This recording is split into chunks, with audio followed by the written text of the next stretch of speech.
Yeah, so that's 3 days in a row that I've done R on the CrossFit trainer, and couple of things, management principles wise, success principle wise. The biggest enemy you have is inside yourself. So the enemy inside me was restricting me. It's inside your beliefs actually.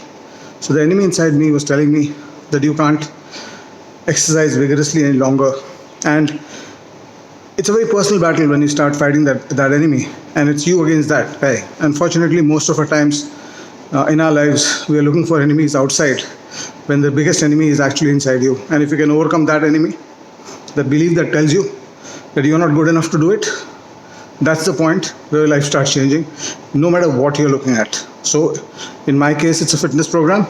In your case, it could be a competitive exam, taking charge of your career, going to the next level, whatever it is. It is going to be the first fight that you have to win is internally, where that system, that belief system that has told you right through your life, you're not good enough to do this. You have to beat that guy, and you can only beat that guy on a very one-to-one basis, with where you start testing the boundaries that belief system has actually created for you. So. In terms of academics, a lot of you have a very strong belief system, negative belief system, that you don't belong to the best of the generation, and hence you cannot compete against the best of the generation. Now that is a very damaging belief, just as my belief over the last few years had built up that I am not no longer somebody who can have a aggressive exercise regimen in my life. And once you beat that, of course, the next challenge comes in.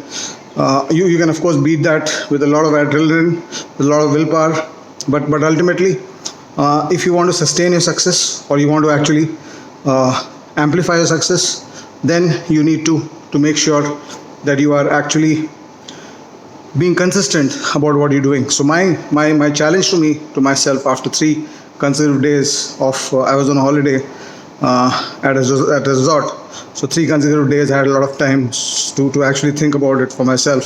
So my challenge is now, as I get back to my normal schedules, in my normal life, with my normal classes and videos and recordings and YouTube, etc., can I sustain this for the next 100 days? Because consistency, as I told you, is the number one ingredient of success.